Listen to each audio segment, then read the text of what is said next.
രാജ്യസഭാ തെരഞ്ഞെടുപ്പിനുള്ള വോട്ടെടുപ്പ് പുരോഗമിക്കവേ 10 സീറ്റിൽ പോരാട്ടം നടക്കുന്ന ഉത്തർപ്രദേശിൽ ബി.എസ്.പി. സഖ്യത്തിന് തിരിച്ചടിയായി കൂറുമാറ്റം.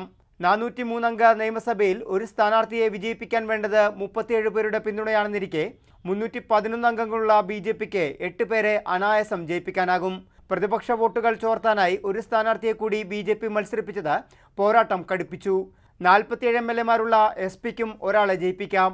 ശേഷിക്കുന്ന സീറ്റിൽ ബി.ജെ.പിയും 19 അംഗങ്ങളുള്ള ബി.എസ്.പിയും തമ്മിലാണ് പോരാട്ടം. ബി.എസ്.പിയുടെ അനിൽ സിംഗും സമാജ്വാദി പാർട്ടി എം.എൽ.എ നിതിൻ അഗർവാളും കൂറുമാറി വോട്ട് ചെയ്തത് പ്രതിപക്ഷ നിരയെ ഞെട്ടിച്ചു. എസ്.പി. കോൺഗ്രസ് ആർ.എൽ.ഡി. പിന്തുണയോടെ ജയിക്കാമെന്നുള്ള ബി.എസ്.പിയുടെ കണക്കുകൂട്ടൽ പിഴയ്ക്കുമോ എന്നറിയാൻ വോട്ടെണ്ണുന്നതുവരെ കാത്തിരിക്കണം.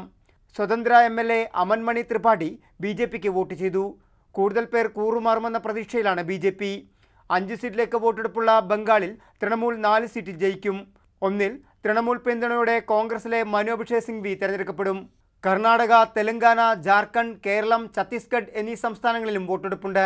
ഒഴിവുവന്ന 17 സംസ്ഥാനങ്ങളിലെ 59 രാജ്യസഭാ സീറ്റുകളിലേക്കുള്ള തെരഞ്ഞെടുപ്പാണ് നടക്കുന്നത്. വി മുരളീധരൻ ഉൾപ്പെടെ 33 സ്ഥാനാർത്ഥികൾ എതിരില്ലാതെ തെരഞ്ഞെടുക്കപ്പെട്ടിരുന്നു. മാതൃഭൂമി ന്യൂസ്, ഡൽഹി.